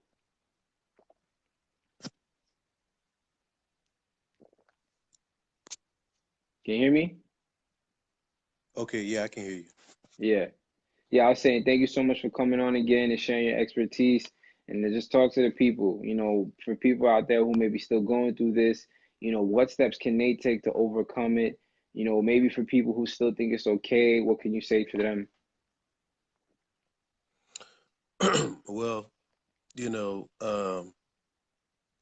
I when I do my coaching and therapy sessions, uh, there's a strong spiritual component, spiritual wellness component. But you don't really, like you said, it's not really just about being a Christian. Mm-hmm. Uh, Truthfully, it's really not even about morality. Right. Uh, it doesn't take. It's not a matter of morality if you had a cocaine addiction Right. that's ruining your life. Right. You just you know that it's robbing from you. You know it's taken from you. So it's for me. It's less of a moral issue. Um, you know, I want to take the value, take the shame and the guilt out of it, Mm-hmm. and let's deal with it from a belief in God perspective. Because the way that I was able to overcome my addiction was by the spiritual renewing of my mind and proclaiming the word of God. Right. Right. Okay, this is the way it works, is that you have to believe God, not your addiction, but you believe God. Mm-hmm. When you believe God, your spiritual reality is totally different. Mm-hmm. Okay. If God says You're whole. You're whole. That's your spiritual reality. It's got nothing to do with your performance. That's your spiritual reality. If God says you're free, you're free. Okay? If God says you're righteous, you're righteous. It has nothing to do with our performance. That's the gift that he gives us when he gives us his spirit. So the more we believe that, our performance changes. Okay? That's the space where your mind is transformed, where your spirit is transformed, where your body is transformed, where your brain is transformed. When you live in that space of believing God, don't trust your performance. If God said you were free and you fell 5 minutes ago, does that mean that you're no longer free? No, that's not what that means. That means that God is building your faith to match your spiritual reality. Right. When your faith matches your spiritual reality, that's when you experience victory. Right. Okay? Say that one That's more when you time. One more time. when your faith matches, when your belief matches your God-given spiritual reality, your performance changes. Mhm. Your performance cannot change any other way spiritually. If God says, I have given you freedom from sin, and you sit back and say, wow, that sure would be nice if that were true. You just doubted the word of God. Right. Okay. The first thing I tell my clients is you already have the victory. You already have it. Mhm. You don't have to wait. I don't tell people that I got delivered from pornography. I don't say that. And I don't teach anybody else to say it. The only way you can get delivered from pornography is if you just became a Christian and God delivered you from pornography. Mhm. If you have made a profession of faith, if you are a believer, if you've been justified, you were delivered on that day. You did not get delivered in the future, and you don't need to be delivered. You're Right. already delivered. You just don't realize it by faith. Mhm. There's nothing else you need to do. You can't ball up your fists. You can't tighten up. You can't discipline yourself. The only thing you can do is start believing God for what he already gave you. Mhm. Accept it, receive it, speak it, and act on it, and then you will experience victory. Mhm. Okay? This is where my sessions begin.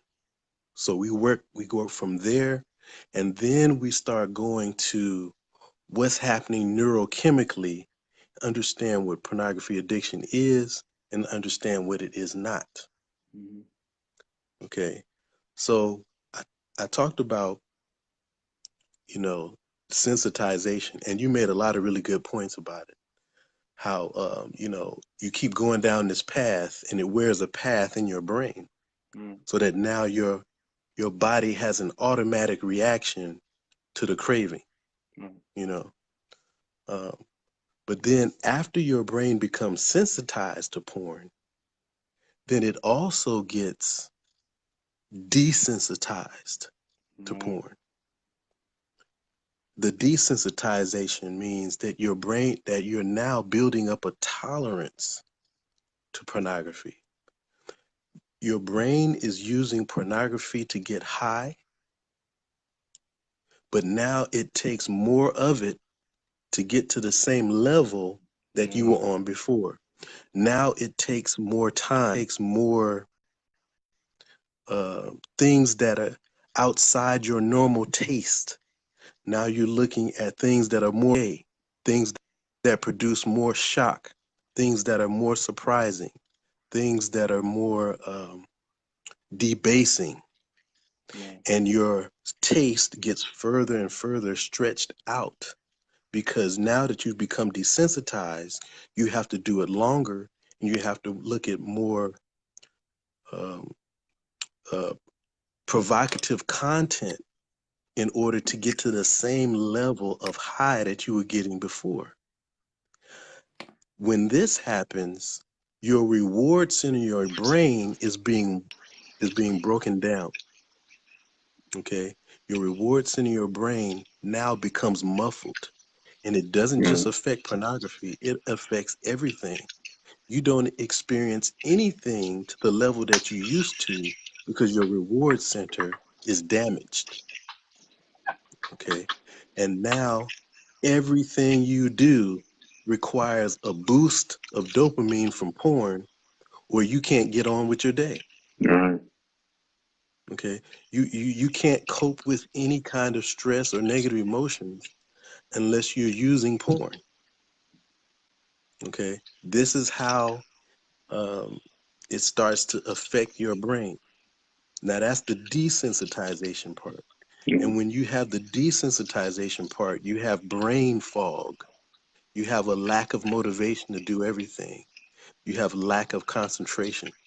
Um, it's hard for you to execute tasks. It's hard for you to get things done. There's a whole host of problems that come when you become desensitized due to pornography. Um, the third brain change is hypofrontality. Hypofrontality. That means when your frontal lobe becomes damaged from the use of pornography, and your frontal lobe, which is the executive functioning of the brain, becomes, uh, you start to experience what they call a loss of gray matter. Mm-hmm. When you have a loss, when you start using porn and your brain starts to become desensitized, the desensitization process causes your brain to lose gray matter. They can look at your brain, cut it open, compare your brain to a non-pornography affected brain, and there's a visible reduction of gray matter in your brain.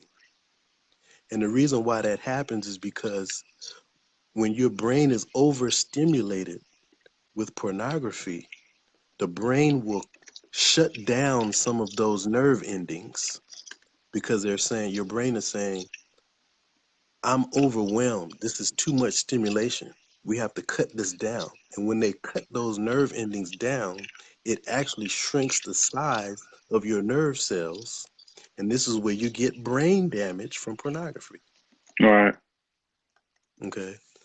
So, it's way beyond just a lust habit. It's Mm. way beyond that.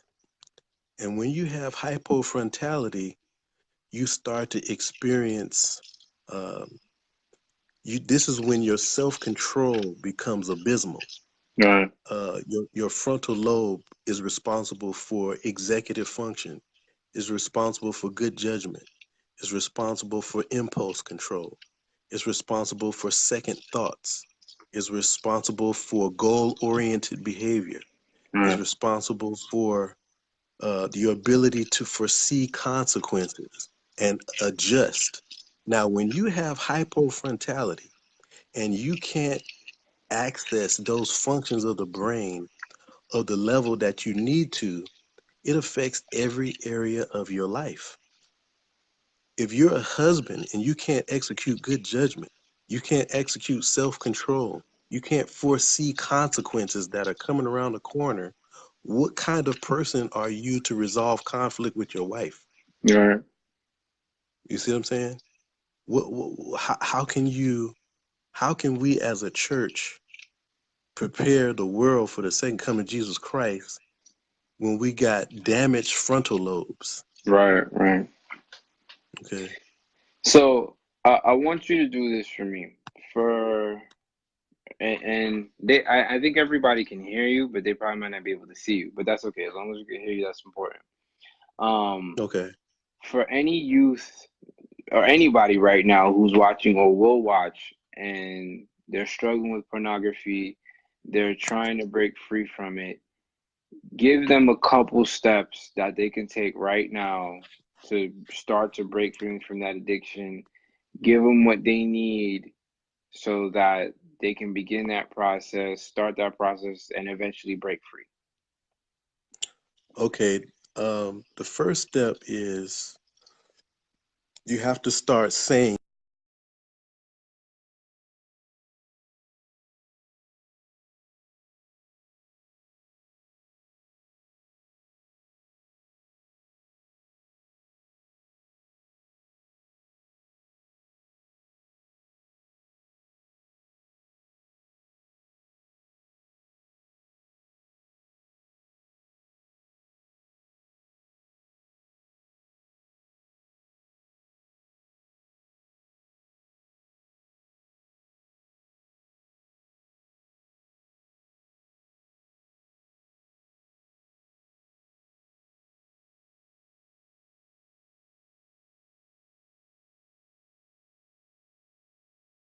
I don't know what just happened, but I know that devil trying to do something because the fact that it cut him off right then and there means that was about to be something good.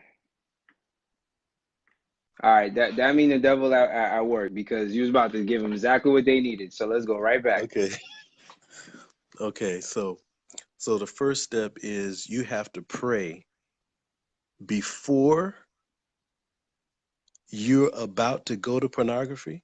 Mm-hmm. You're going to have to pray while you're in the process of using pornography. Right. And immediately after you finish, you're going to pray and you're going to say, God, forgive me, but I know that you've given me the victory. I know that I'm healed, and I know uh, that I'm already recovered. Right. You have to say that before, during, and after. Right. And what happens when you do that is you're breaking up the mental and emotional attachment that you have to pornography. Okay, because that's the first step. Okay. Right now, the attachment is so strong that groove has been worn a path in your brain, and that path is so strong now that you got to break that pathway up. Right. Okay, and when you change your state of mind when you're praying about something, and now your brain is starting to develop a different pathway instead of going straight to that overwhelming craving. Now your brain is taking a detour because you're praying while you're in the middle of having that overwhelming Right. um, compulsion. Now your brain is developing a new pathway, and God is going to rewire your brain by changing your state of mind when at the moment of temptation. Right. Right. Okay, that's the science of it. That's the spirituality of it. And when you resist the devil, he'll flee from you. Yeah. Yeah. Okay, so this is how the process works. It takes a strategy. There's a systematic way of doing it, Mm-hmm. and it's different for different people. Um, so but the principle is you're going to at the moment you meet it at the moment of the temptation, at the moment of the trigger, and you say, God, I thank you for already giving me the victory. Mm-hmm. I thank you that I'm already healed. I thank you that I don't need this. I thank you that you are everlasting. And you come up with as many things as you can to thank God for. And you just cycle through those things at the moment of the temptation. And every single time you do that, you are weakening the effect of that temptation over your life. Right. Right. Okay. So that's how it works. And you start from there. But the real the real work comes from understanding what's happening in the brain when you are um, experiencing pornography, understanding the levels, the four ways it damages your brain and your brain chemistry.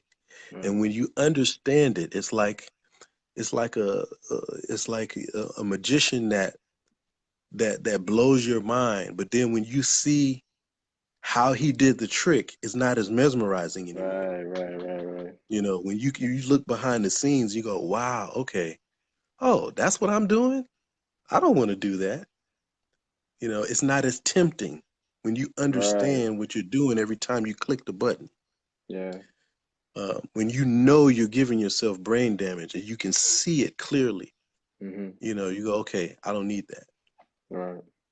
So, you know, this is the process that we have to go through in order for God to rewire your brain. So for me, after about 2 months of no um, porn users, it's a process. Right. You know, it's a process. So when you first start implementing this method, pray before, during, and after, you'll notice that your usage will start to go down. Right. And eventually you'll have your last one. Right. And after your last one, or after they get real sporadic, you'll notice that your brain chemistry will start to change. Right. After about 2 months of no usage, and I say usage because it's a drug, after 2 months of no usage, you'll notice your mental clarity will start to come back. You'll notice Right. that your energy will come back. Your self confidence, your self esteem will start to come back.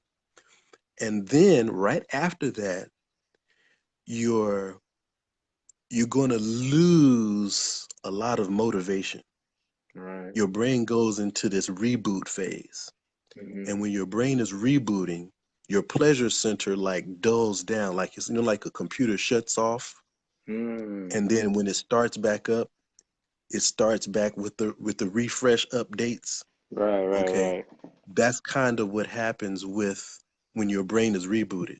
Your pleasure center is not, you're not gonna, it's not you won't have any pleasure, it's just that you won't be as excited to do anything for about Right. 2, maybe 3 weeks. Okay. But then after that, after about that third month, fourth month, you're gonna come back and you're gonna feel amazing. It's like you, Right. everything about your life has changed at that point. Because remember, you've constantly used these, what I call praise, prayer, affirmations to change your state of mind at the moment of the temptation. And Right. so by doing that, you are teaching yourself to cope with stress better. You're teaching Mhm. yourself to cope with negative emotions better. You're Yeah. teaching yourself to respond in faith, and this changes your state of mind. Everybody does drugs to change their state of mind. Right. So once you've learned how to change your state of mind naturally, healthfully, and in the spirit, you've done the best thing you can possibly do for yourself. Yeah. You don't need any drug after that. Yeah. All you need is to come on command. You can change your state of mind just like that. Right.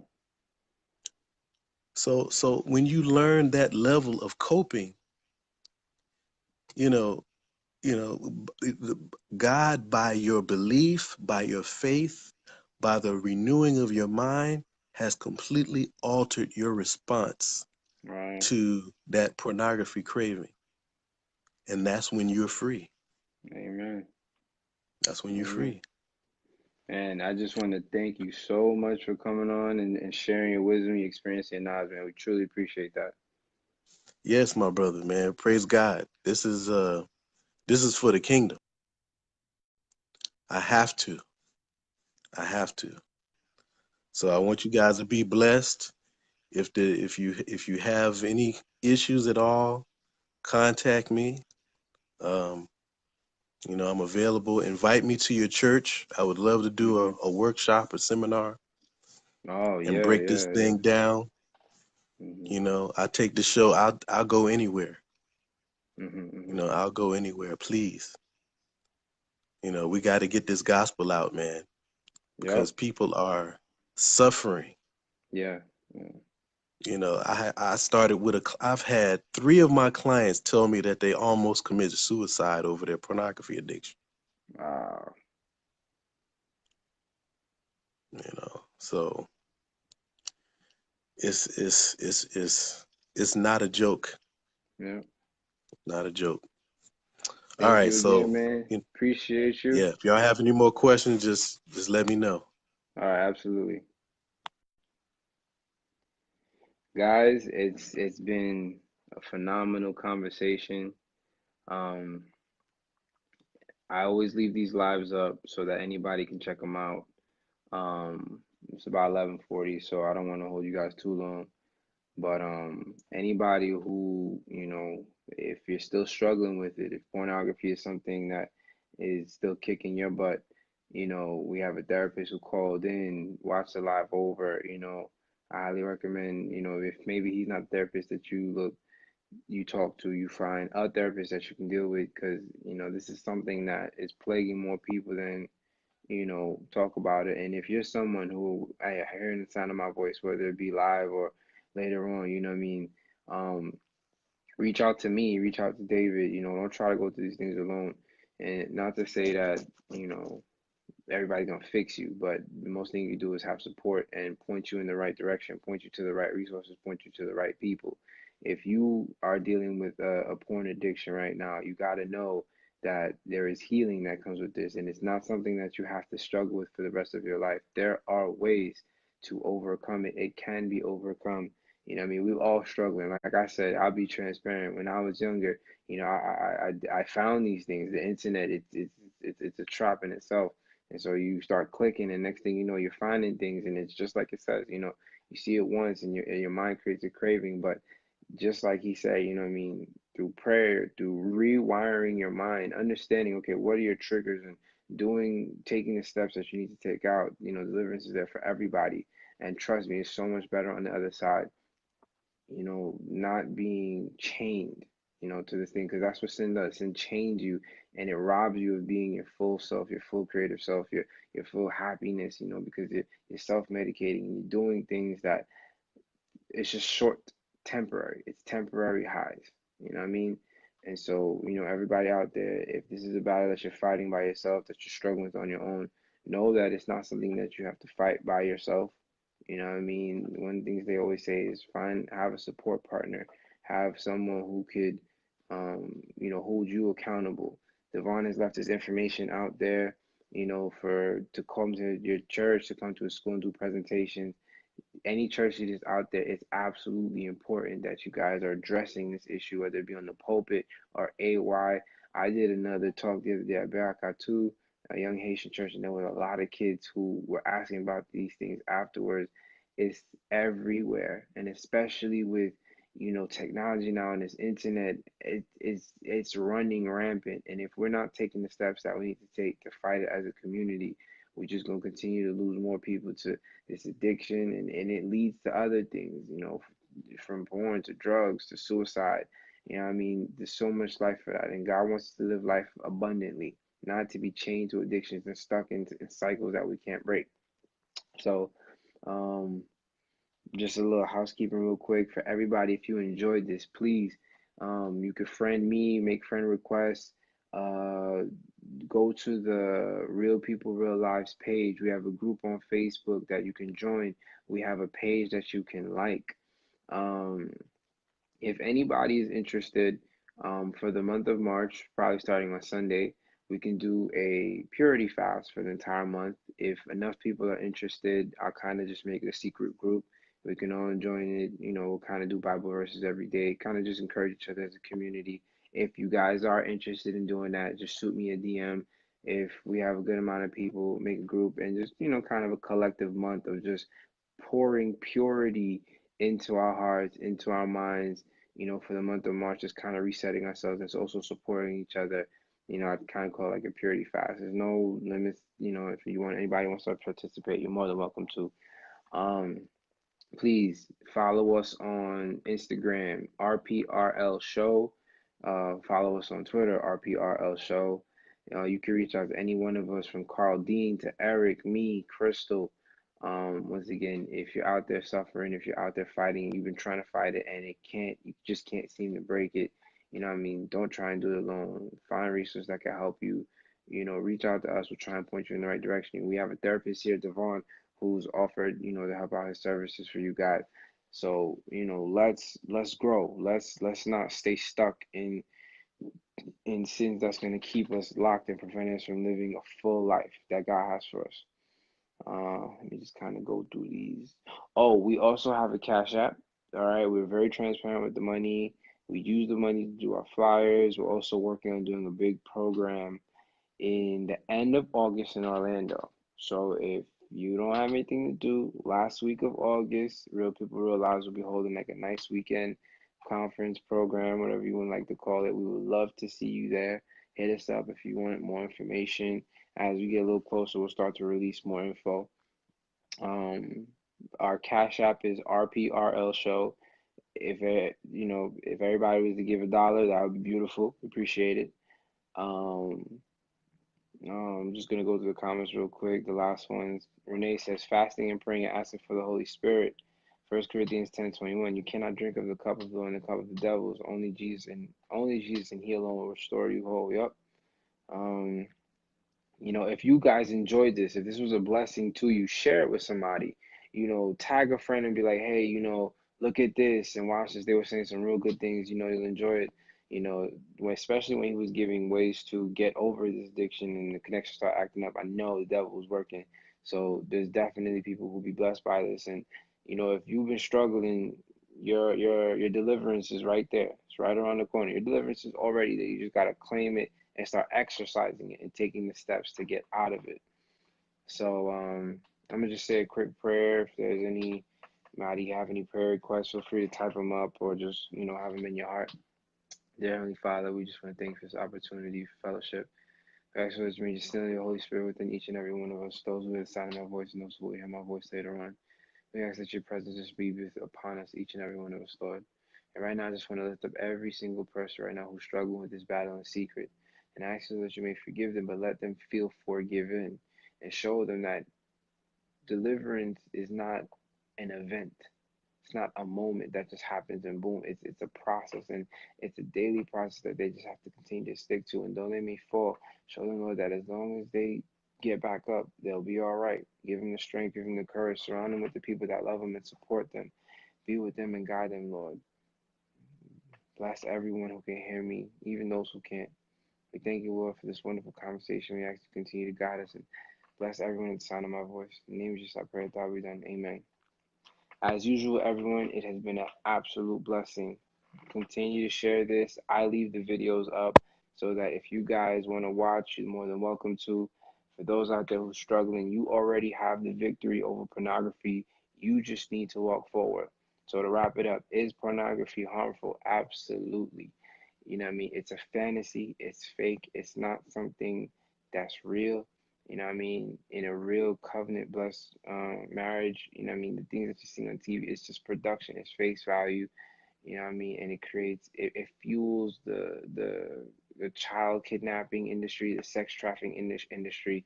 This ain't nothing of God, and ain't nothing good coming from it.